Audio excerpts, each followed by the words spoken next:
ওগো নবীজি ইয়া রাসূলুল্লাহ, আমারে যদি নবী বাজারে বাড়িতে আইসা পাইতো তাহলে তো নবী আমারে এইভাবে জড়াইয়া ধরতো না।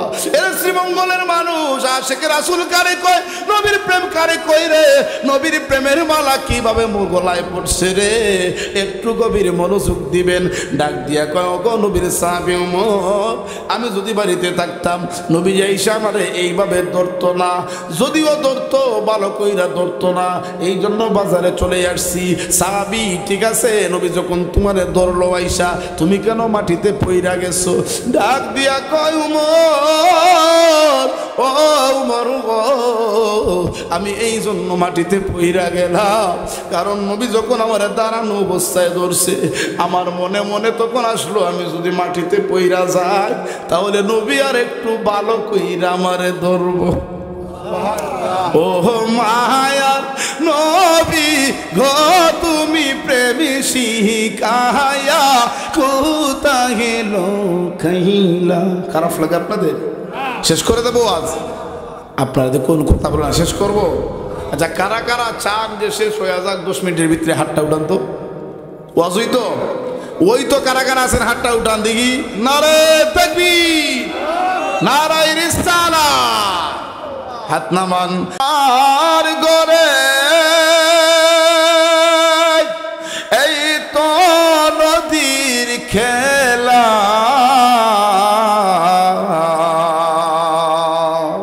সকাল বেলা ধনী রে তুই, ফকির সন্ধ্যা বেলা, ঠিক কিনা বলেন? হ্যাঁ মুসলমান ইমানদার, গভীর মনোযোগ অন্তরের কান লাগায়া শুনেন বাজান। আমার আল্লাহ ডাক দিয়ে বলেন, কুল ইন কুনতুম তুহিব্বুনাল্লাহ,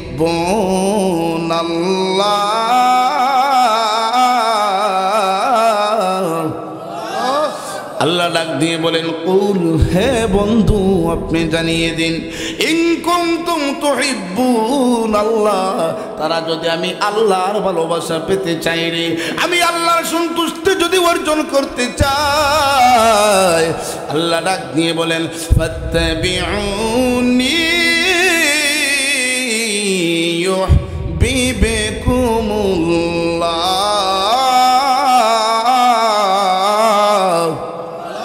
আল্লাহ ডাক দিয়ে বলেন, হাবিব গো আপনি বলে দিন তারা যেন আগে আপনি নবীরে অনুসরণ করে। সুবহানাল্লাহ। আল্লাহর ভালোবাসা অর্জন করতে হলে, আল্লাহকে পাইতে হলে আগে নবীর অনুসরণ করা লাগবে। কথা বলেন ঠিক কিনা? এটা কোরআনের কথা, আমার কথা নয়, আল্লাহ নিজেই কোরআনে ওয়াজ করে দিয়েছেন। আগে নবীকে অনুসরণ করতে হবে। আপনি যদি বলেন না আমি শুধু আমার আমল দিয়া আমি আল্লাহর ইবাদত কইরা আমি ব্যস্ত চলে যাইমু না, আগে রসুলকে তায়াত করতে হবে, রসুলের আপনার তরিকা অনুযায়ী জীবন চালাইতে হবে। আপনি শুধু আল্লাহ আল্লাহ কইরা বেহেস পাইবেন না, নবীকে সাথে নিয়ে নবীর তরিকায় আল্লাহর জিকির করতে হবে। কথা বলেন ঠিক কিনা? কারণ মুসলমান হাজিরিন, যেই নবীর উসিলায়, যেই নবীর কারণে আমার আল্লাহ পৃথিবীটা বানাইছে, সুবহানাল্লাহ বলেন। কুল কায়নাত আমার আল্লাহ রাব্বুল আলামিন সব কিছু আপনার আমার নবীজির উসিলায় রে। আমার আল্লাহ রাব্বুল আলামিন হাদিসে কুদসিতে বলেন, কুনতু কানজাম মাকফিয়া, আমার আল্লাহ ডাক দিয়ে বলেন, হাবিব গো, ও গো আমার বন্ধু, আমি আল্লাহ রাব্বুল আলামিন ছিলাম একটা গুপ্ত ভান্ডার। হ্যাঁ হাবিব কামলেওয়ালা, আমি আল্লাহ রাব্বুল আলামিন যদি আপনাকে সৃজন করার পরিকল্পনা গ্রহণ না করতাম গো, আমি আল্লাহ গোপন ছিলাম, গোপনে তাইকা যাইতাম। সুবহানাল্লাহ। আল্লাহ নিজে প্রকাশ পাইছে নবীকে বানানোর মাধ্যমে। এর মুসলমান এই জন্য বলবো, নবীকে চিনা কবরে যাওয়া লাগবো, নবীর আদর্শ মাইনা কবরে যাওয়া লাগবো। আমার নেতার আদর্শ আমার আদর্শ না, ঠিক কিনা বলেন? আমার জন্য আমার বন্ধুর আদর্শ সেটা সঠিক নয়, আমার জন্য আমার আত্মীয় স্বজনের আদর্শ সেটা আদর্শ নাই রে। একজনের আদর্শ মানবো, সেটা হলো মদিনাওয়ালার আদর্শ, যার আদর্শের ব্যাপারে আমার আল্লাহ কুরআনুল কারীমে ডাক দিয়ে বলেন, লাকাদ কানা লাকুম ফি রাসূলিল্লাহি উসওয়াতুন হাসানাহ। আমাদের জন্য একমাত্র উত্তম আদর্শ হলো নবীর আদর্শ। আমার নবীর আদর্শের মতো পৃথিবীর জমিনে কিয়ামত পর্যন্ত আর কারো আদর্শ হবে না, ঠিক কিনা বলেন? নবীজির আদর্শে আমাদেরকে আদর্শবান হওয়া লাগবে। আমরা তো এখন মুখে মুখে সবাই আশিকে রাসূল দাবি করি, কথা বলেন ঠিক কিনা? আমরা স্লোগান দিই আশিকে রাসূল, কিন্তু আশিকে রাসূল নাম দিলেই তো হবে না, কাম দিয়া কাজে হওয়া লাগবে, কথা বলেন ঠিক কিনা?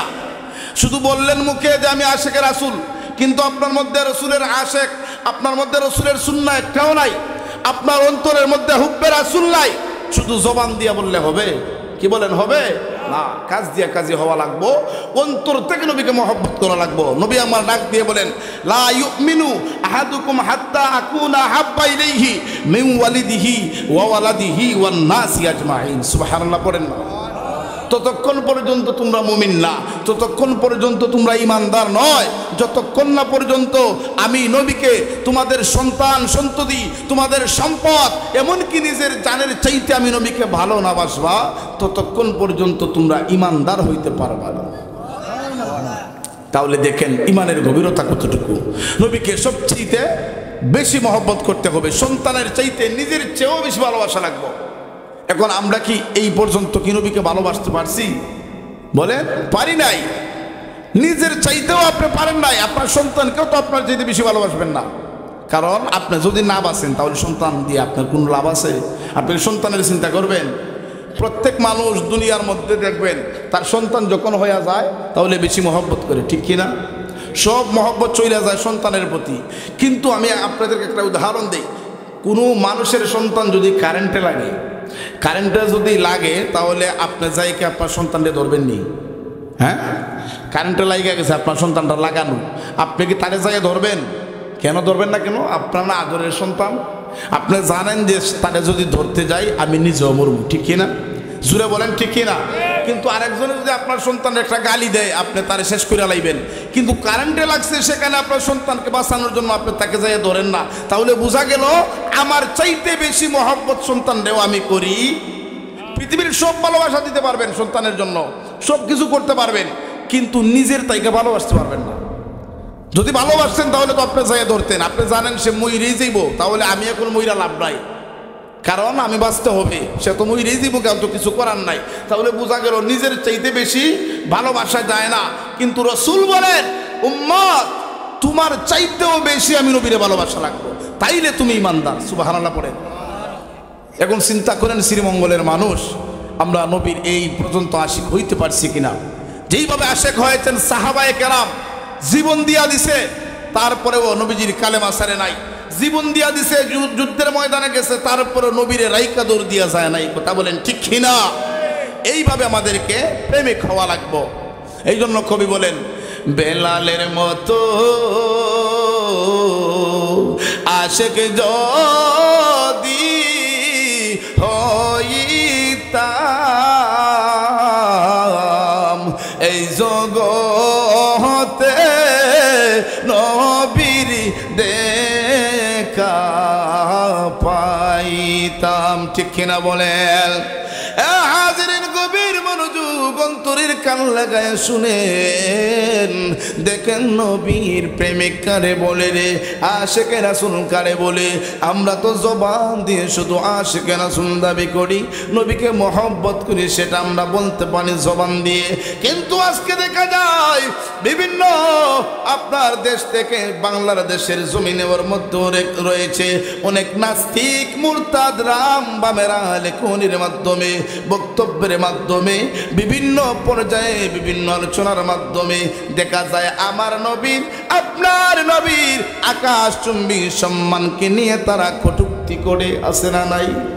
শুধু তাই না, আরেকটা বিয়াদবের গোষ্ঠীরা বাংলার জমিনেও রয়েছে, যারা নিজের মুসলমান দাবি করে, অথচ নবী আমার ডাক দিয়ে বলেন, আনা খাতামুন নাবিয়িনা লা নাবিয়্যা বাদি, আমি নবী হইলাম শেষ নবী, আমার পরে আর কোন নবী আসবে এখন কেউ যদি আমার নবীর শেষ নবী মানে না, তার কি ইমান থাকবো?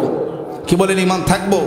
কিন্তু বর্তমানে বাংলাদেশেও তারপরে বিভিন্ন রাষ্ট্রের মধ্যে মানুষ কিভাবে তাকে সাপোর্ট করে আমার বুঝেই আসে না।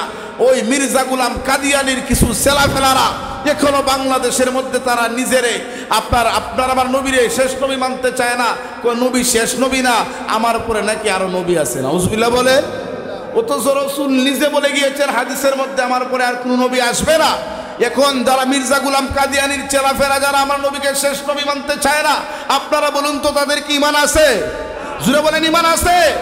আজকে বাংলাদেশের মানুষ, আজকে শ্রীমঙ্গলের যুবকেরা আজকের মাহফিল থেকে জানিয়ে দিতে চাই, যদি নিজেকে আশিক রাসূল দাবি করি, ঈমানদার যদি পরিচয় দিতে হয়, নবীর উম্মত যদি দাবি করতে হয়, যেই সমস্ত নাস্তিক মুরতাদ রাম বাবেরা লেখনের মাধ্যমে, বক্তব্যের মাধ্যমে, বিভিন্ন আলোচনার মাধ্যমে আপনার নবী আমার নবী, যেই নবীকে আমার আল্লাহ বলেছেন কুরআনে রাহমাতুল লিল আলামিন, যেই নবীর শানমান আমার আল্লাহ বাড়িয়ে দিয়েছেন, আল্লাহ বলেছেন ওয়া রাফা'না লাকা যিকরাক, যেই নবীর চরিত্রের ব্যাপারে আল্লাহ নিজে সূরা কালামে বলেছেন ওয়া ইন্নাকা লাআলা খুলুকিন আযীম, এই নবীর আকাশচুম্বী সম্মান নিয়ে যদি কোনো নাস্তিক মুরতাদ রাম বাম এই বাংলার জমিনে মাথা নাড়া দিয়ে উঠতে চায়, জেনে রাখবেন একটা কথা, আপনার দল থাকতে পারে ভিন্ন, আপনার দল থাকতে পারে ভিন্ন, আপনার মস্তক থাকতে পারে ভিন্ন, আমার মস্তক থাকতে পারে ভিন্ন।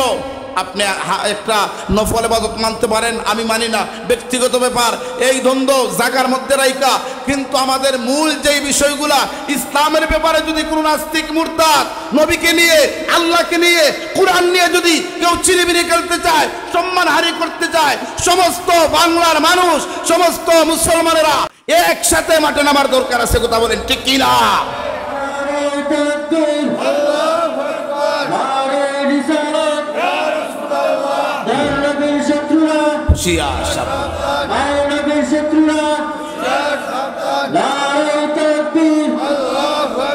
আমার ভাইরা বন্ধুরা দেখেন, শুধু আশিক রাসূল দাবি করে ঘরে বসলেই হবে না। আজকে দেখেন বর্তমানে অনেক জায়গায় কয়েকদিন পরে পরেই দেখা যায় নবীর সম্মান নিয়ে করতে হয়। কথা বলেন ঠিক কিনা? শুধু নিচে নামাইতে চায়। এই জন্য আল্লাহ কুরআনের মধ্যে জানাই দিছে ওয়া রাফা'না লাকা যিকরাক, আমি আল্লাহ কিয়ামত পর্যন্ত আমার নবীর শান বাড়াইয়া দিছি। সুবহানাল্লাহ। এখন তোমরা মুনাফিকেরা যাই করো না কেন, নাস্তিক মুরতাদরা যাই করো না কেন, আমার নবীর শান আমি আল্লাহ পাক নিজেই বাড়াইয়া দিছি। ও হাজিরিন, নবীর শান আজমত প্রমাণ হবে হাশরের ময়দান, যেদিন আল্লাহ পাক নাইবেন মিজান। কথা বলেন ঠিক কিনা? আমার বারা বন্ধুরা, এই জন্য বলবো নবীর ভালোবাসার হৃদয়ে ধারণ করা লাগবে রে, যেইভাবে ধারণ করেছেন দয়ার নবী, মায়ার নবীরা।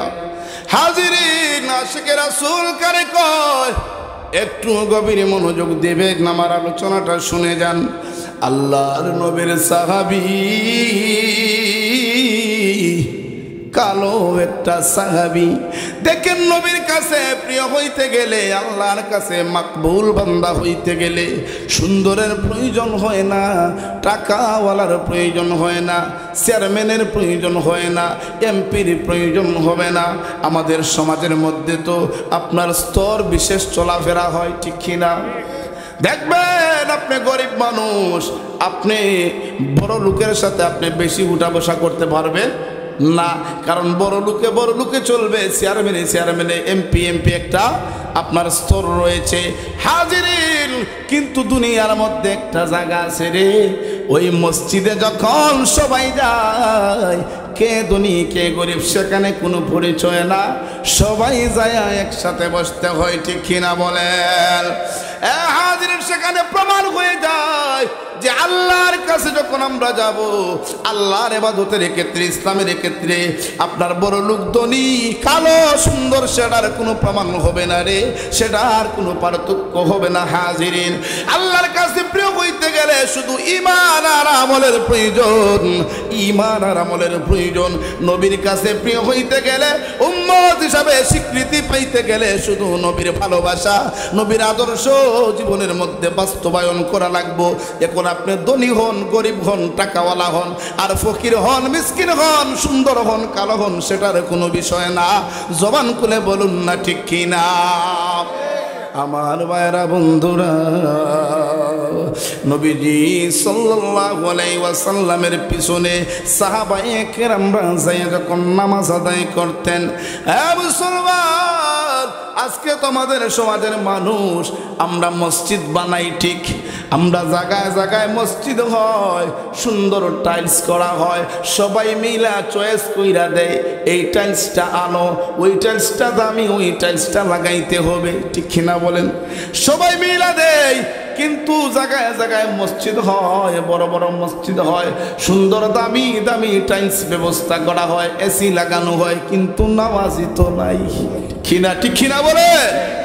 নামাজি হয় না। তাহলে আমাদের জীবন পরিবর্তন করা লাগবো, শুধু ওয়াজ শুনলেই হবে না, ওয়াজ আমলে আনতে হবে রে, আমলে আনতে হবে। হাজিরিন, আশিকে রাসূল নিজের দাবি করলে নবীর তরিকায় চলতে হবে। নবীর জিন্দেগির মধ্যে তো নামাজ বাদ দেওয়া ছিল না। তাহলে আমরা যে দাবি করি আশিকে রাসূল, আমরা যে শ্রেষ্ঠ নবীর উম্মত দাবি করি, তাহলে আমাদের মধ্যে তো নবীর আদর্শ মানা দরকার। হাজিরিন, আমরা কেমন উম্মত হইছি দেখেন, একটা সুন্নতকে আমরা পালন করতে পারি না। অথচ রাসূল আমার বলেছেন, আমি নবীর একটা মরা সুন্নত যারা জীবিত করবে রে, মরা একটা সুন্নতকে যারা জীবিত করবে। ও হাজিরিন, আমি আপনাদেরকে বলে দে, আমি আপনাদেরকে জানিয়ে দেই রে, আল্লাহর নবী বলেন একটা মৃত সুন্নতকে যারা আপনারা জীবিত করবে, পালন করবে, আমার মহান রাব্বুল আলামিন তার আমল নামার মধ্যে কেমন সওয়াব দান করবে দেখেন। এখন অনেকে বলবেন হুজুর মরা সুন্নত কোনটা, ঠিক না বলেন? মরা সুন্নত কোনটা? ও হাজিরিন শুনেন, মরা সুন্নত কোনটা? যেমন আমার জন্য বা আপনার কাছে, আপনি দাড়ি রাখেন না, সব সময় শুধু কেসি লাগান, সব সময় বেরেট লাগান, আপনি সব সময় এই সুন্নতটাকে বাদ দিয়ে রাখছেন, এটাই হলো আপনার জন্য মরা আপনার দেহের মধ্যে।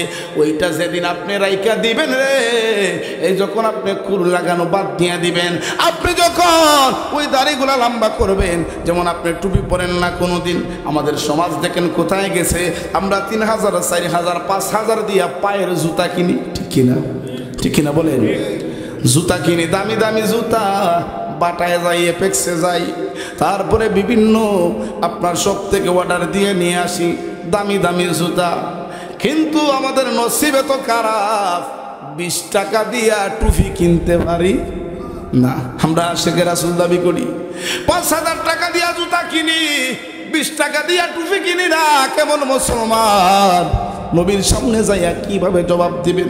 ওরে হাজিরিন, এই ইসলাম তো এত সহজে আসে নাই রে বাবা, ইসলামটা এত সহজে আসে নাই। ইসলাম তো এসেছে সাহাবায়ে কেরামের রক্তের বিনিময়ে, ইসলাম এসেছে আল্লাহর হাবিবের কষ্টের বিনিময়ে। আজকে আপনি আমি রেডিমেড ইসলাম পাইয়া আজকে আমরা নবীর আদর্শ থেকে দূরে সইরা গেলাম। হাজিরিন, এই জন্য আসুন আমি আপনাদেরকে বলবো, বাবা নবীজির সুন্নাহ জীবনের মধ্যে আপনি ফিট কইরা দেন, নবীজির আদর্শ আমাদের মধ্যে বাস্তবায়ন কইরা দেন। দেখেন আপনি দুনিয়ার মধ্যেও মানুষের কাছে সম্মানী হয়ে যাবে, আর মালিকের কাছেও সম্মানী হয়ে যাবেন রে হাজিরের। আল্লাহর নবীর সাহাবী মসজিদের মধ্যে যখন দাঁড়িয়ে সবাই নামাজ আদায় করত, কিন্তু এর মধ্যে একটা সাহাবী একটু ব্যতিক্রম ছিল। মারহাবা বলেন। একটা সাহাবী একটু ব্যতিক্রম। কইবেন হুজুর কেমনে ব্যতিক্রম?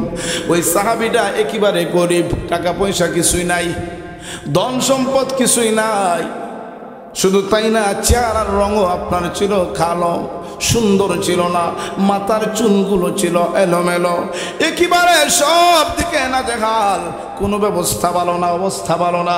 আল্লাহর নবীর ওই সাহাবীটাও মসজিদে নামাজে যাইতো, কিন্তু ওই সাহাবীটা যাইতো সকলের পরে। সুবহানাল্লাহ, সে যাইতো কিন্তু সবার পরে, মসজিদের মধ্যে সবার পরে যাইয়া নামাজ আদায় করতো রে।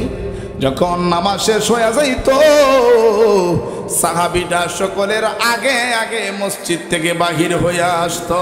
সুবহানাল্লাহ, সবসময় মসজিদে আগে যাইতো, আপনার পরে যাইতো। যখন সাহাবীরা নামাজের মধ্যে দাঁড়াইয়া যাইতো না, ওই সময়ে যাইয়া সে নামাজের মধ্যে দাঁড়াইয়া যাইতো। নামাজ শেষ, সমস্ত সাহাবীরা রসুলের সামনে যাইয়া বসতো, রসুলের আলোচনা শুনতো, কিন্তু ওই সাহাবীটা নামাজ শেষ হওয়া মাত্রই দৌড়াইয়া চলে আসতো। তখন হঠাৎ কইরা একদিন, 2 দিন, 3 দিন হয়ে গেছে, সাহাবীরা আর মসজিদে যায় না। সাহাবীরা মসজিদে যায় না কেন? যে আমি, তার মনের মধ্যে একটা প্রশ্ন উদয় হয়ে গেছে। সাহাবীরা মাতামাতি শুরু কইরা দিছে, সমালোচনা শুরু করছে। কি বিষয়? আল্লাহর নবীর এই সাহাবীরা মসজিদে আসতো, কিন্তু হঠাৎ কইরা 3 দিন হয়ে গেছে মসজিদে আসে না, তার কারণটা কি? তাও আবার সবার পরে আসে, সবার আগে চইলা যায়, এখন তো আর একেবারেই আসলো না, তার কারণটা কি? তারা সমালোচনা শুরু করে দিছে। আল্লাহর নবী বলেন, সাহাবীরা তোমরা সমালোচনা করিও না, আমি নবী যাইয়া দেখবো সে কি জন্য আসে না। সুবহানাল্লাহ। আল্লাহর নবী বললেন, তোমরা সমালোচনা করিও না, তোমরা তো জানো না সে কি জন্য আসে না, আমি নবী দেখবো রে আমার সাহাবীরা কি জন্য আসে না। হঠাৎ কইরা খবর হয়ে গেল সাহাবীরা আল্লাহর নবীজি হযরতে উমর রাদিয়াল্লাহু তাআলা আনহুকে সাথে করে নিলেন, নবীজির অন্যান্য সাহাবীকে সাথে কইরা নিলেন।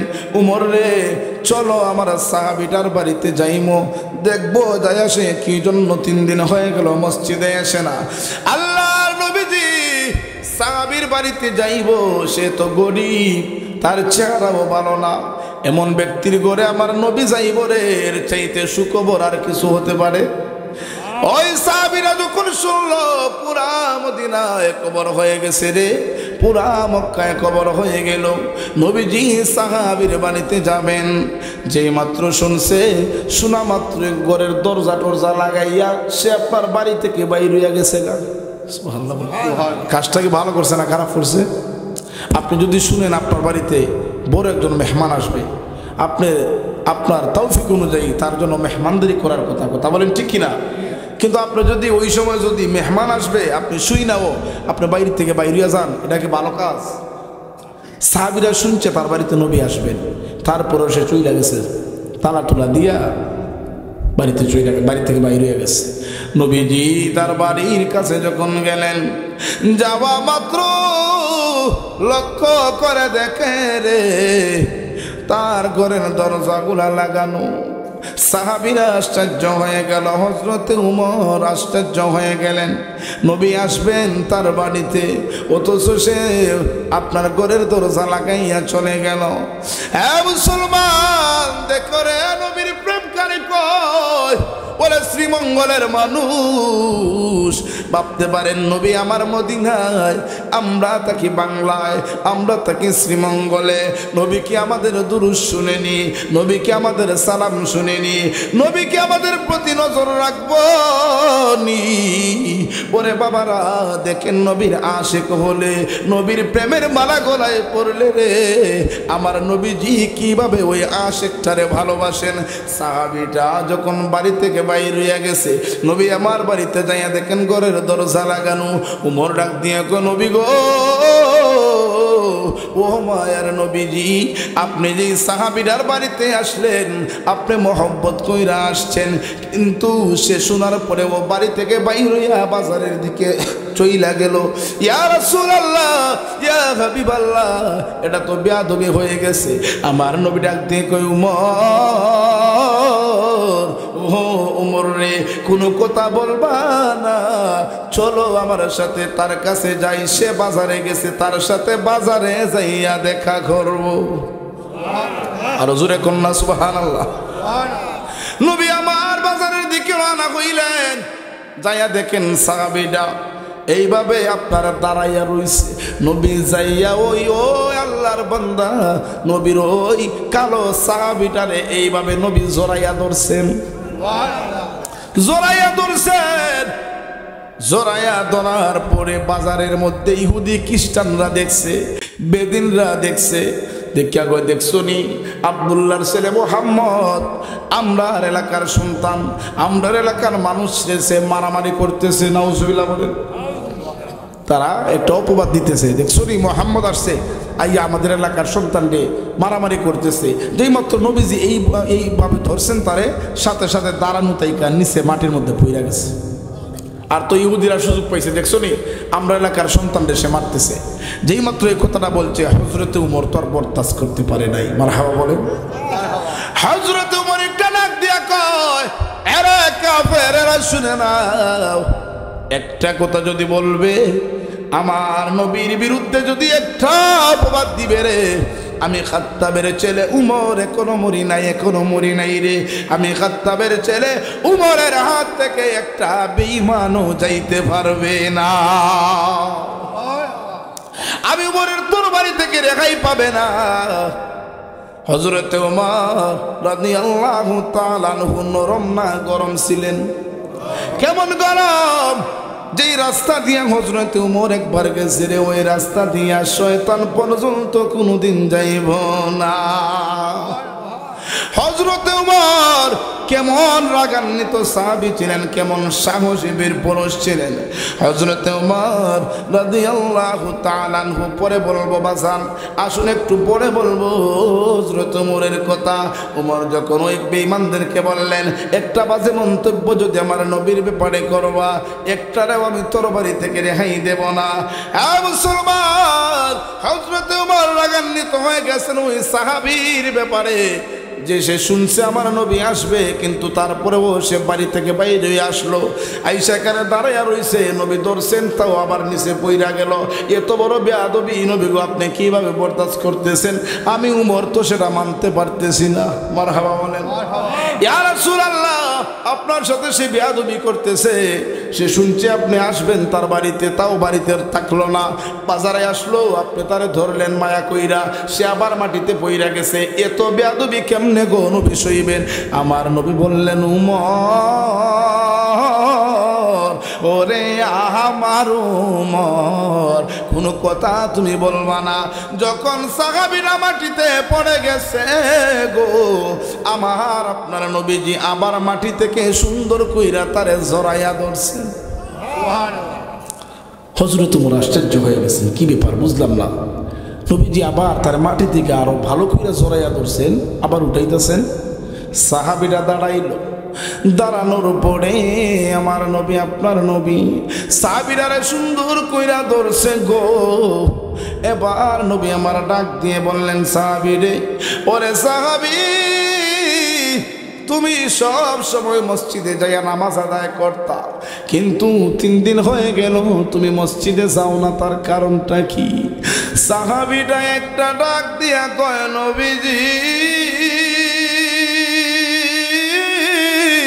ও মায়ার নবী গো, ইয়া রাসূলুল্লাহ, নবীজি, আমি সবার পরে মসজিদে যাই গো নবী, কারণ আমার চেহারার রং ভালো না, আমার টাকা পয়সা নাই, আমার মাথার চুলগুলো এলোমেলো।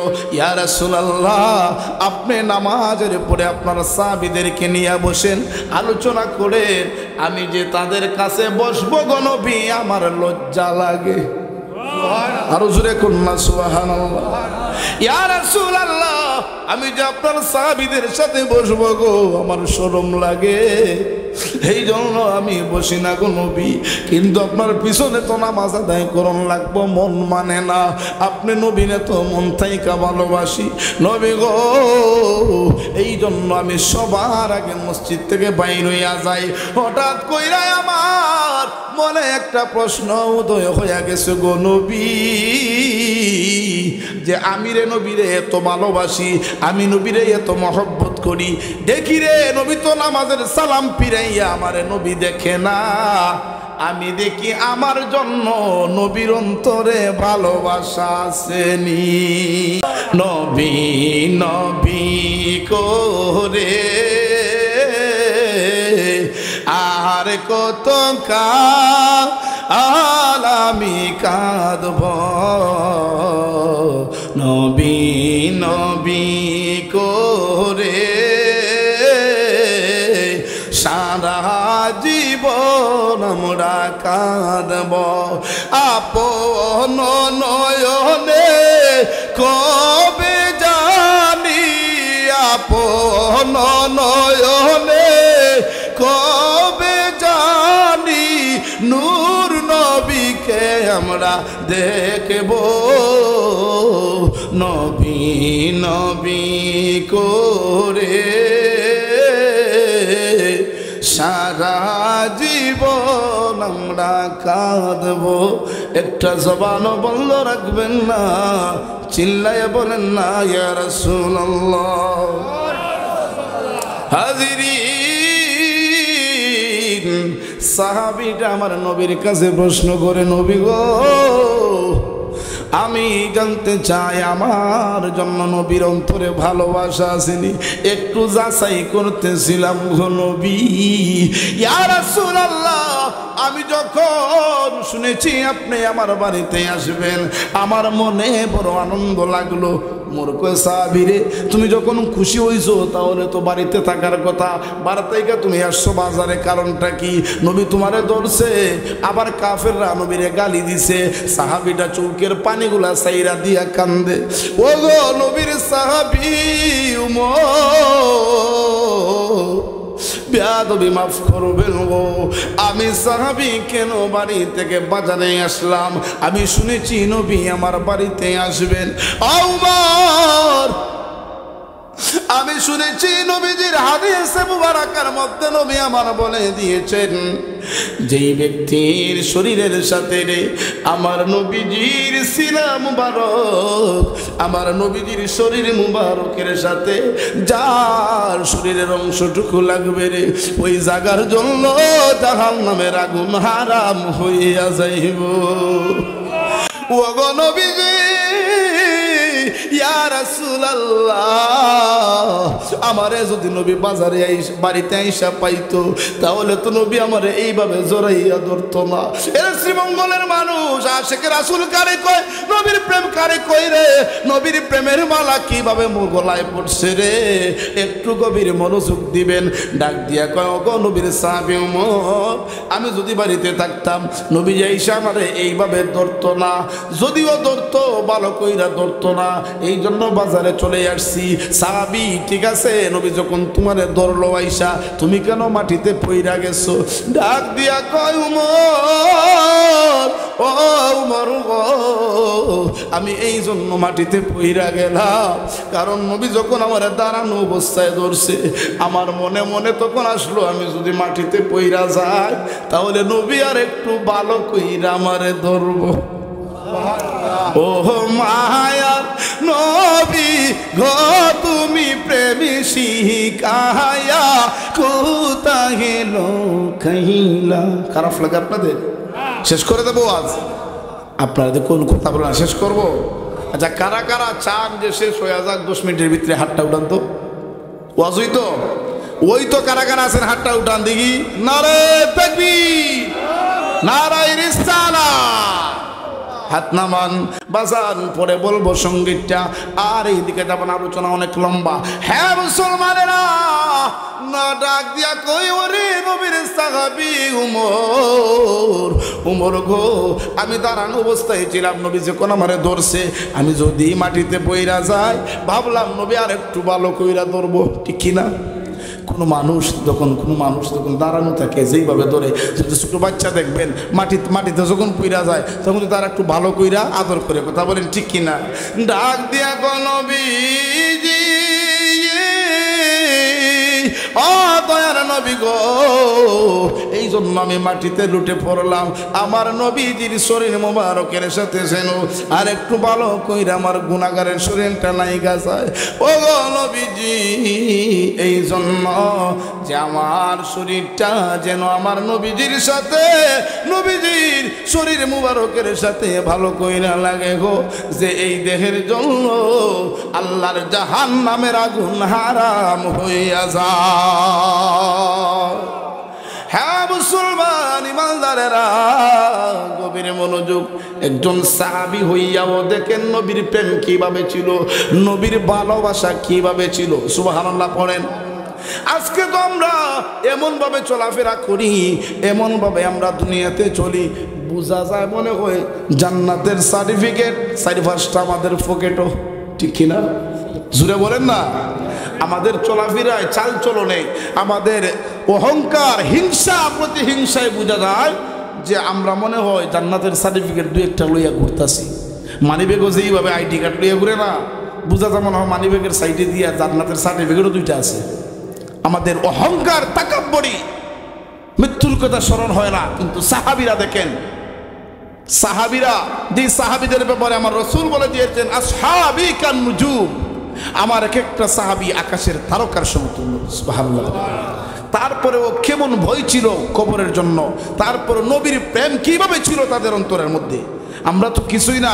আব্দুল কাদের জিলানী রহমতুল্লাহি আলাইহি, যিনি সমস্ত ওলিদের সম্রাট, সুবহানাল্লাহ বলেন না, ওলি কুলের সম্রাট আব্দুল কাদের জিলানী ডাক দিয়ে বলেন, ও দুনিয়ার মানুষ, আল্লাহর নবীজির আদনা একজন সাহাবী, যেমন সবচেয়ে নিম্ন স্তরের সাহাবী ছিলেন হযরতে ওয়াহশী রাদিয়াল্লাহু তাআলা আনহু। আমার আব্দুল কাদের জিলানী ডাক দিয়ে বলেন, আমি নবীজির একজন আদনা সাহাবী, যেই সওয়ার ছিল, বাহন ছিল, ঘোড়া ছিল, জিহাদের ঘোড়া, এই ঘোড়ার পায়ের দুলির সমতুল্য আমি আব্দুল কাদের না। এই ওয়াজ দিলে মানতাম না তো, জুড়ে কন্যা সুবহানাল্লাহ। আব্দুল কাদের জিলানীকে সাধারণ মানুষ ছিলেন, ওলিকুলের সম্রাট, সমস্ত ওলিদেরও সর্দার আব্দুল কাদের জিলানী। উনি বলেন যে নবীর একজন আদনা সাহাবীর ঘোড়ার পায়ের দুলার সমতুল্য আমি আব্দুল কাদের হই নাই। সুবহানাল্লাহ। তাহলে সাহাবীদের সম্মান আছে না নাই? সাহাবীদের মর্যাদা আছে না নাই?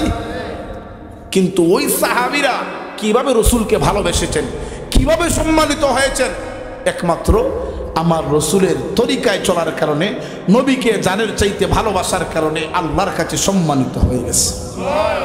এই জন্য আমরাও রসুলের আদর্শ, হুব্বে রাসূল আমাদের অন্তরের মধ্যে ঢুকানোর দরকার। তা বলেন ঠিক কিনা? আমার বন্ধুরা গভীর মনোযোগ শুনেবার বলতেছিলাম, দেখেন ওই সাহাবীটা সবার পরে মসজিদে যাইয়া সবার আগে মসজিদ থেকে বাইরে আসে, নবীজির সাথে মুলাকাত করে না, কিন্তু আমার নবীজির খবর আছে না নাই? হাজিরিন, এই জন্য বলবো রে, ওরে শ্রীমঙ্গলের মানুষ, ও মৌলভীবাজারের মানুষ, আমি আপনাদের কাছে বলে দিয়ে যাই, যদিও বাংলার জমিনে বসে বসে রে আপনি দুরূদ শরীফ পড়েন, নবীর প্রতি ভালোবাসা নিয়ে যদি আপনি দুরূদ পড়েন, আমার নবী, আপনার নবী ডাক দিয়ে বলেন, উম্মতেরা রে, ভালোবাসা নিয়া একবার যদি আমি নবীর উপরে দুরূদ শরীফ পড়ে রে, ওই দুরূদের বদৌলতে আমার আল্লাহ তার উপরে 10টা রহমত নাজিল করে দে। শুধু তাই না, শুধু তাই না, আমার নবীর ভালোবাসা নিয়ে যদি রে কেউ নবীর প্রতি দুরূদ পড়ে সালাম পেশ করে, আমার নবী বলেন, উম্মতেরা রে,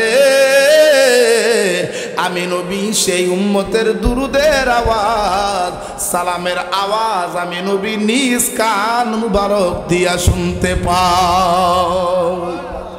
এ হাজিরিন, শুধু তাই না, শুধু তাই না, আল্লাহর নবীজি রওজা মুবারকের পাশে যাইয়া, আল্লাহর নবীর রওজার পাশে দাঁড়াইয়া যদি কেউ সালাম প্রেরণ করে, আসসালাতু ওয়াসসালামু আলাইকা ইয়া রাসূলুল্লাহ, আসসালাতু ওয়াসসালামু আলাইকা ইয়া হাবিবাল্লাহ, এইভাবে নবীজির রওজার কিনারে দাঁড়াইয়া কেউ যদি সালাম পেশ করে রে, আমার নবীজি ওই গুনাহগার প্রেমিক উম্মতের সালামের জবাব আমার নবী দিয়ে দে। পূবাল হাওয়া রে তুমি পশ্চিমে যাও, কাবার পথে বইয়া যাও রে বইয়া, এই গরিবের সালাম খানি লইয়া যাও রে বইয়া, এই আশিকির সালাম খানি লইয়া। মারহাবা বলেন। হাজিরিন, এই জন্য নবীর প্রেমিক হওয়া লাগবো রে, নবীর প্রেমিক হওয়া লাগবো। নবীর প্রেমের মালা যদি গলায় পড়তে পারো বাজান, কারণ হাসরের কঠিন ময়দান যখন কায়েম হবে, আপনি আমল দিয়া শুধু বেহেশতে যাওয়া সম্ভব হবে না, আমার নবীর সুপারিশ লাগবো। ঠিক কিনা? নবী ছাড়া কোন পাইব?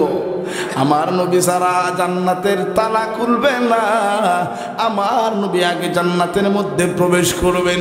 ও হাজিরিন, আল্লাহ রাব্বুল আলামিন ওই হাসরের ময়দান যখন সাজাইবেন, সমস্ত নবী রাসূলগণ পর্যন্ত নাফসি নাফসি বলবে, কেউ মালিকের সামনে যাইয়া দাঁড়াইব না। সুবহানাল্লাহ। আর আমরা তো দূরের কথা, আমরা তো সাধারণ মানুষ, নবী পর্যন্ত কেউ যাই আল্লাহর সামনে দাঁড়াইতো না, সবাই নাফসি নাফসি বলবো। ওই হাসরের ময়দানেও আপনার আমার নবীজির, আপনার আবার কামলেওয়ালা দয়ার নবী রাহমাতুল লিল আলামিনের তখন আপনার ক্ষমতা চলবে। সুবহানাল্লাহ বলেন না? কেমন নবীর উম্মত আপনি আমি হয়েছি। তাহলে ওই নবীর আদর্শ, ওই নবীর ভালোবাসা, ওই নবীর আশেক আমাদের হওয়ার দরকার আছে না নাই? আমার বারা বন্ধুরা, গভীর মনোযোগ অন্তরের কান লাগান। কিন্তু যারা যারা আমার নবীরে মানতে চায় না, নবীর সম্মান কমাইতে চায়, ওরে বাজার দেখেন আল্লাহর নবীর সাহাবিয়াকে বলছিলাম নাম হযরতে উমর রাদিয়াল্লাহু তাআলা আনহু। হযরতে উমর যখন উনি অর্ধ জাহানের খলিফা, মারহাবা বলেন, অর্ধ জাহানের খলিফা, অর্ধ জাহানের পরিচালক, উনি যখন সরকার যেটাকে বলা হয় অর্ধ জাহান উনি পরিচালনা করেন। আর আমাদের যে অবস্থা হয়েছে, আমরা তো এখন যদি এলাকার একজন গণ্যমান্য ব্যক্তি যখন কয়েকটা বিচার আচারও যদি যাইতে পারি, তাহলে তো আমাদের বাপ বাইরে যায়, ঠিক কিনা? আপনারা হয়তো বেজার হইতে পারেন আমি কি জন্য বলতেছি। আর মেম্বার সাহেব যদি হন, আলহামদুলিল্লাহ, যারা চেয়ারম্যান হন, যদি এমপি হয়, তাহলে তো 2-3 বছর লাগে তার কাছে যাইতে, কথা বলেন ঠিক কিনা? কিন্তু ইসলাম কি বলে, শরীয়ত কি বলে দেখেন। হযরত উমর অর্ধ জাহানের খলিফা, তুমি তো মাত্র একটা ওয়ার্ডের মেম্বার, মাত্র একটা ইউনিয়নের চেয়ারম্যান, মাত্র 2টা থানার জন্য এমপি, কিন্তু অর্ধটা জাহানের খলিফা যিনি রে, হযরতে উমর রাদিয়াল্লাহু তাআলা আনহু।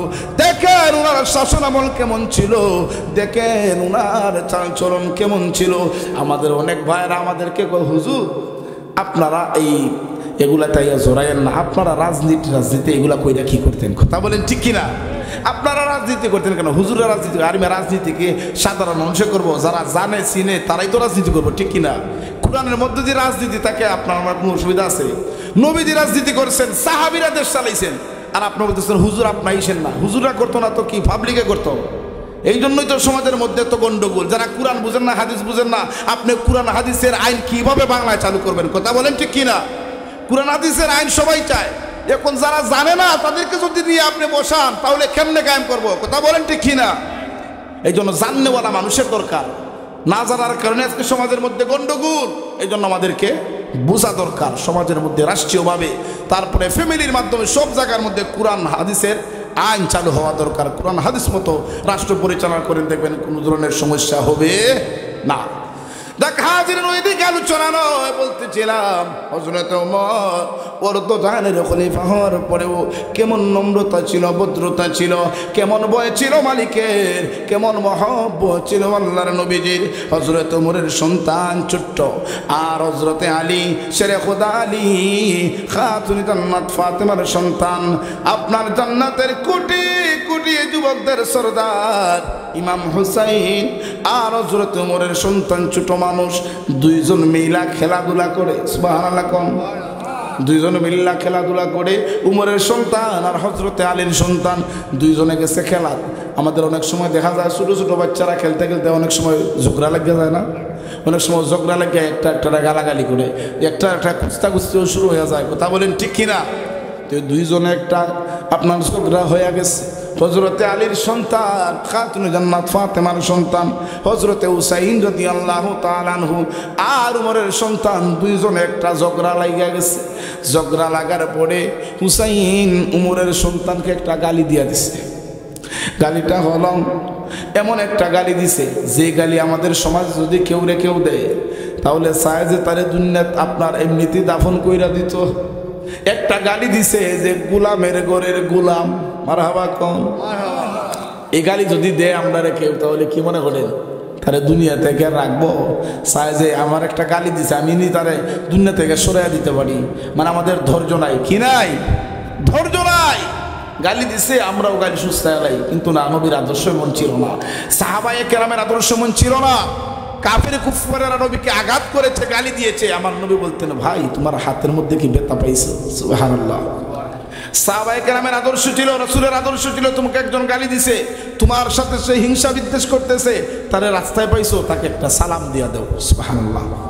সালামের মাধ্যমে শান্তি হয়, সালামের মাধ্যমে পরস্পর মিল মহব্বত সৃষ্টি হয়। কিন্তু আমাদের মধ্যে এখন এই সালামটাই নেই, সালামটাই উঠে গেছে এখন। তাহলে আমরা হুব্বে রাসূল আর নবীর আশেকে রাসূল দাবি করব। যদি নবীর সুন্নত না থাকে, আদর্শ না থাকে, তাহলে আশেকে রাসূল হওয়া যাবে না। হাজিরিন আসুন, গভীর মনোযোগ।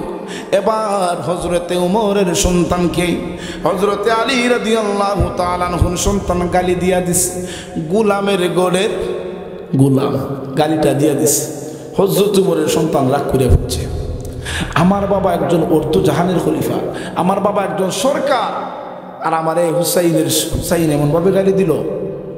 বাড়িতে চলে গেছে, যাইয়া খলিফাতুল মুসলিমিন উমরের কাছে নালিশটা দিস, বাবা গো তুমি না অর্ধ জাহানের খলিফা, তুমি না অর্ধ জাহানের সরকার, বাবা হুসাইন নবীজির নাতি হুসাইন আমারে এমন একটা গালি দিল, বাবা গো আমি তোমার কাছে নালিশ করলাম, হুসাইনের বিচার আমি চাই। ডাক দিয়া কই বাবারে কি গালিটা তোমারে দিস? বাবা আমারে গালি দিছে আমি নাকি গোলামের ঘরের গোলাম। বাবা আমারেও গালি দিল, তোমারেও গালি দিল, বাবা গো হুসাইনের বিচারটা আমি চাই। হযরত উমর রাদিয়াল্লাহু তাআলা আনহু বললেন, বাবারে বিচারটা এমনে হবে না রে, পুরো মদিনাবাসীর সামনে বিচার হবে, সবার সামনে বিচার হবে। আর উমরের বিচারটা তো সাধারণ বিচার হইতো না, উমরের বিচার তো আর ঘুষখাইয়া বিচার হবে না। আমরা সমাজে না ঘুষ চলে, ন্যায়রে অন্যায় বানায় টাকার কারণে, ঠিক কিনা? পকেটের মধ্যে যদি টাকা দেয় বিচারওয়ালার কাছে, ৫,০০০ দিয়ে দিছে, দেখা যায় ন্যায়রে অন্যায় বানায় ফেলছে, ঠিক কিনা? ওই দিক দিয়ে আরেকজনে গুতা দেয়, যিনি যার পক্ষে আপনার দলিল দিবে, যার পক্ষে কথা বলবে, সে যদি আপনার ৫,০০০ দেয়, ওই দিক দিয়া বিপক্ষের লোক যদি ১০,০০০ দিয়া দেয়, তাহলে ৫,০০০ মাইর ১০,০০০-এর কথা কইব, ঠিক কিনা? আমাদের সমাজ হলো এইভাবে। কিন্তু খলিফাতুল মুসলিমিন উমর এমন সূক্ষ্ম বিচার করতেন রে, এমন কোরআনের বিধান অনুযায়ী বিচার করতেন। আজকে বাংলার জমিনে চুরি, আজকে বাংলার জমিনে ডাকাতি, আজকে বাংলার জমিনে প্রিজিং করা হয়, আজকে বাংলার জমিনে মানুষ হানাহানি মারামারিতে লিপ্ত, কারণ হলো একটাই, যদি কোরআনের বিধান চালু হইতো, কোরআনের বিচার যদি কায়েম হইতো, তাহলে দেখবেন একটা মানুষ আর খুন খারাপিতে লিপ্ত হইতো না। যেমন চুরি করার কারণে তার এই মক্কা শরীফে কোনো দেখবেন সৌদি আরবের মধ্যে কোরআনের আইন হলো তার এক হাত কাইটা দেওয়া, ঠিক কিনা বলেন?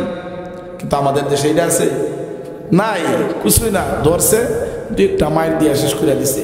যদি কোরআনের আইন চালু হইতো, তাহলে চুর বাটফার ডাকাত এই বাংলার জমিনের মধ্যে ঠাঁই পাইতো না, ঠিক কিনা বলেন? কোরআনের আইন না থাকার কারণে আজকে সমাজ এত নির্লজ্জ হয়ে গেছে। হাজিরিন, হযরত উমর ডাক দিয়ে বললেন, ওরে মদিনার মানুষ, বিচার হবে। আমার সন্তানকে হুসাইন এমন গালি দিছে রে, ওই গালির বিচার আমি নিজে করব, সবাই উপস্থিত থাকব। মুসলমান ইমানদার সারা মক্কা মদিনায় কবর দিয়া দিছে, মানুষগুলাও ভয় পাইতেছে, হায় হায় নবীজির নাতি হুসাইন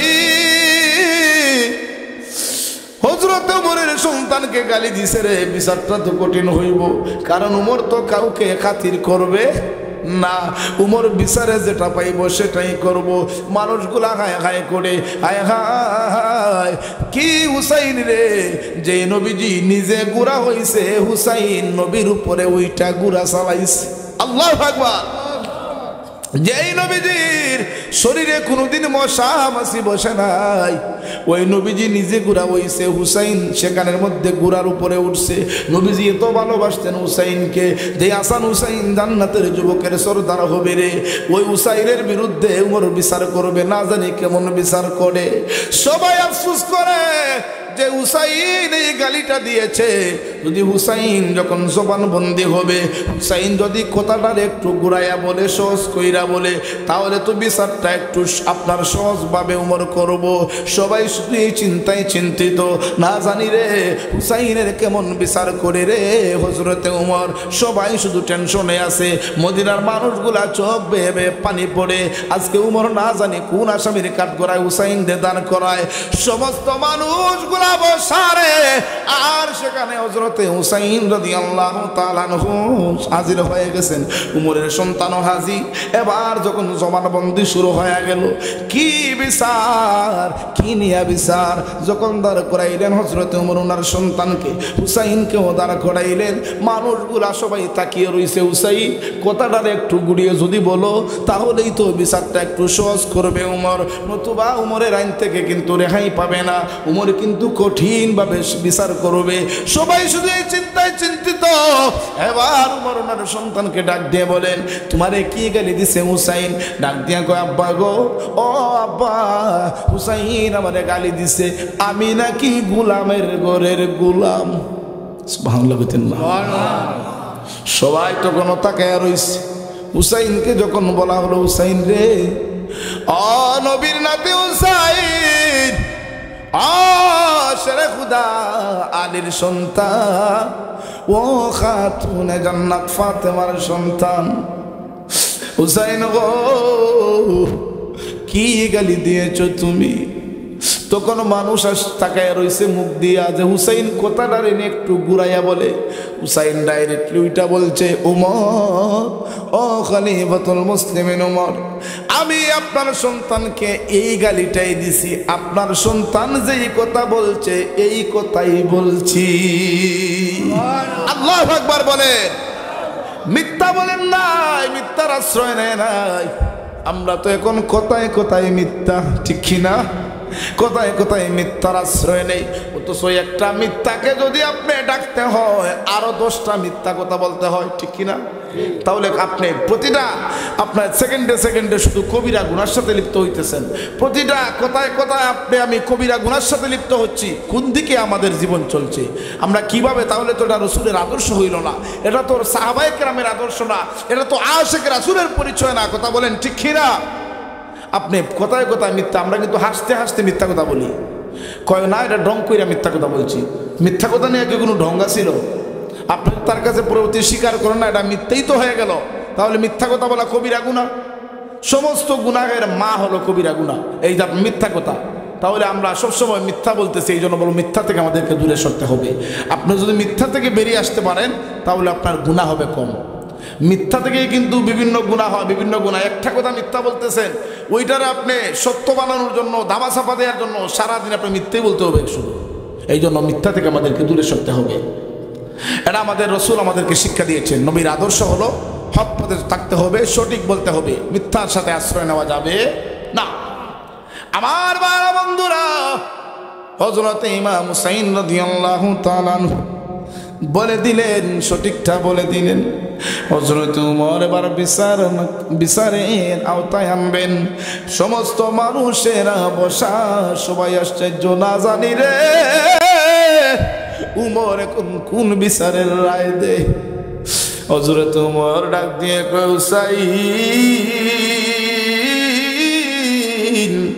ও হুসাইন রে, এই কথা তুমি আমার সন্তানকে বলেছো? ডাক দিয়া করে মদিনার মানুষেরা, মসজিদে নববীর মানুষেরা শুনে না, তোমরা সাক্ষীতা করে, হুসাইন কিন্তু এই গালিটা দিছে। কই ঠিক আছে, শুনলাম। হুসাইন রে, এমনিতেই হবে না, দলিল কইরা দেও এই গালি যে তুমি দিছো। নবীর প্রেমিকেরা দিশে মরণের ভয় করে না, নবীর প্রেম তো মরে না। প্রেম কইরাছেন মুসা নবী, তোর পাহাড়ে গেলেন চলিও, খুদার নূরে পাহাড় জ্বলে, মুসা নবী জ্বলে না, নবীর প্রেম তো মরে না। জুরে কোন মারহাবা।